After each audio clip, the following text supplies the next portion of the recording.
I got $25 in my wallet, and somehow I gotta stretch it for the week.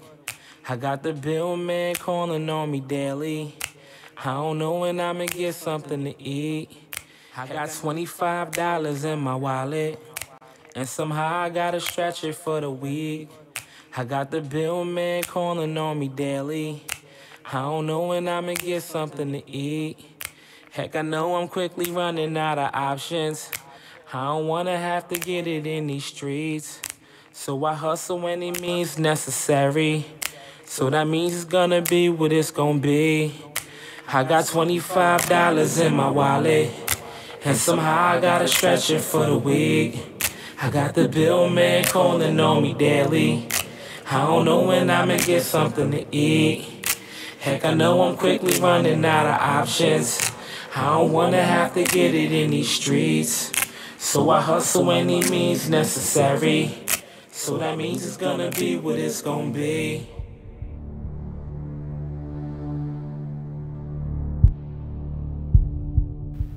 Now let's dig deep and embrace the strange.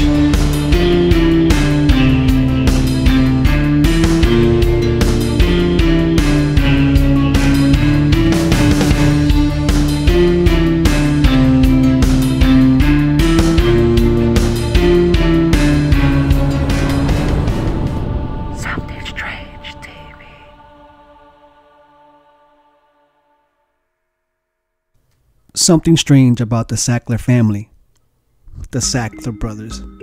In case you haven't heard of them, they're famous in cultural and academic circles of generous philanthropy to some of the world's leading institutions, from Yale University to the Guggenheim Museum in the US, their Serpentine Gallery to the Royal Academy in Britain. Now the Sacklers are three brothers from Brooklyn who came from a Jewish immigrant family. The eldest brother, Arthur Sackler, specialized in biological psychiatry. He joined the medical advertising agency in the 1940s, serving as a research director. He was the first to advertise medicine, Valium being one of them, and successfully reaching 600,000 physicians. By marketing Valium to anyone who had any physical problems like headaches or stomach aches, sleeping problems or sexual problems, he stated that all that might be the result of psychic tension. This marketing strategy helped Valium be the first drug to generate $100 million in sales.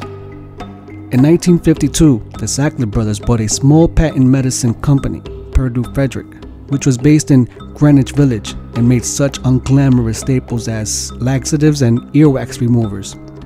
Now, each brother would control a third of the company, but Arthur, who was occupied with his publishing and advertising ventures, would play a passive role.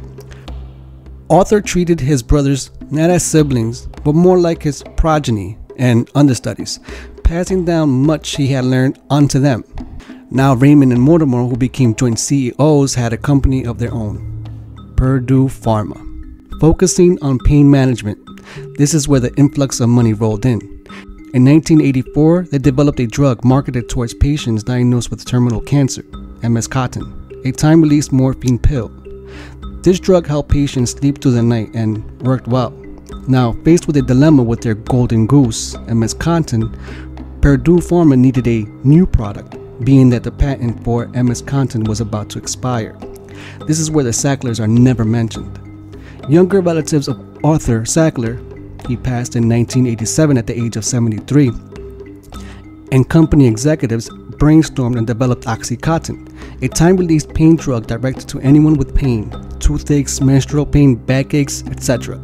Launching in the mid-90s, giving the Sacklers likely the largest fortune in pharmaceutical history. OxyContin is an opioid derived from the poppy flower, which is used to manage pain, and it works well too. Helps many people who experience excruciating pain. But they are also responsible for the opioid crisis, which has spawned millions of addicts and killing 49,000 people in 2017.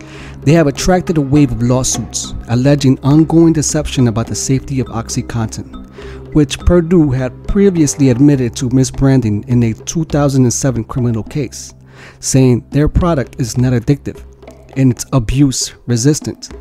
FYI, they were never sued directly by anyone. How did they become one of the most powerful and richest pharmaceutical companies? The Sackler family mastered the physician detailing technique, where they educate physicians about their products in a glorifying way in hopes that the physician will prescribe their product more often. An enormous budget to lure doctors by offering them lectures, continuing medical education, foods, gifts. They even fly out doctors to exotic places where they have meetings, all expenses paid for by the Sackler family. Lobbying political campaigns, helping politicians financially into a position where these politicians can help create bills that'll benefit the pharmaceutical companies, pretty much buying off the US government. They also pay out bodies of the system to which are required to license drugs and see what happens afterwards. They pay off regulators that oversee drugs, the clinical trials. They govern themselves to an extent. They also put in adverts into the medical journals, which are supported by drug company advertising, legally pushing drugs to everyone. Even kids are popping these pills. These people are ruthless. It's all about the money. It's an elegant drug cartel. How is that any different from any drug dealer or any drug cartel that are being hunted down and made look like the enemy? These cartels are selling drugs that derive from the very same plant the Sackler drugs come from, which is heroin, killing less people than Oxy. It's usually people that are suffering from pain that get addicted to these pills, who start using heroin when they no longer have access or the money to prescribe pills. How are these pharmaceutical companies any different? There is no difference. Now, I'm not saying that these pills are evil, because they're not. I think people should do what they please as long as they are aware of the risk they are taking.